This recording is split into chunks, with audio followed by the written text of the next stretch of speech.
மாபெரும் அரசியல் இயக்கமான திராவிட முன்னேற்றக் கழகத்தின் வரலாற்றை, அதன் போராட்டங்களை, அதன் சாதனைகளை இன்றைய தலைமுறை தெரிந்து கொள்ள வேண்டும்.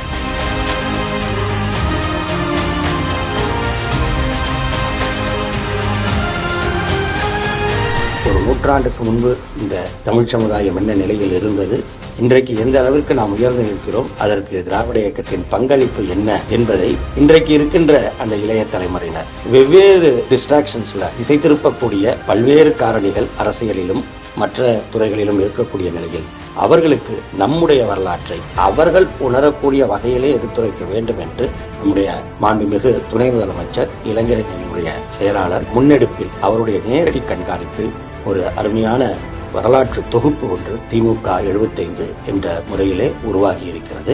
அதிலே கோவி லெனின் எனும் நான் சவால்களை சந்தித்த எதிர்ப்பின் இயக்கம் என்ற தலைப்பிலே ஒரு கட்டுரை எழுதும் வாய்ப்பு கிடைத்திருக்கிறது.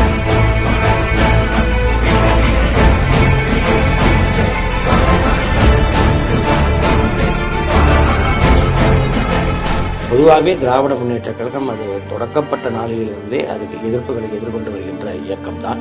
இன்றளவும் அதன் மீதான எதிர்ப்புகள் என்பது ஆதாரப்பூர்வமாக இல்லாமல் அவதூறுகளையும் பழிகளையும் சுமத்துவதாகவே இருக்கும்.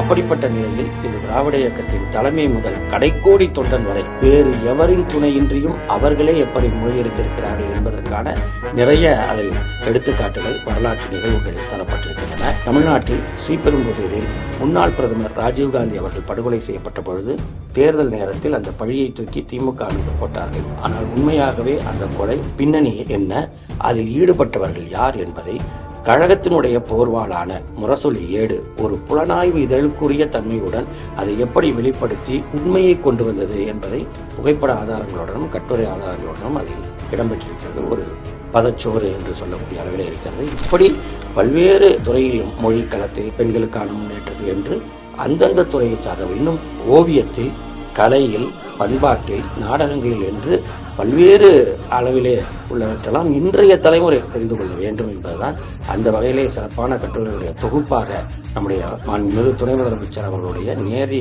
கண்காணிப்பில் உருவாகி இருக்கிறது.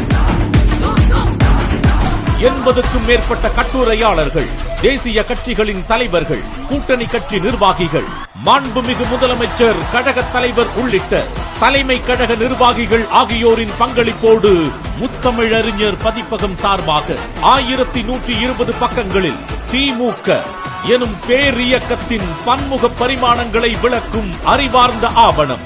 காலத்தின் நிறம் கருப்பு சிவப்பு. திமுக 75. வெளியிடுபவர் கழக தலைவர் மாண்புமிகு முதலமைச்சர் அவர்கள். நாள் 8/11/2025. இடம் வள்ளுவர் கோட்டம்.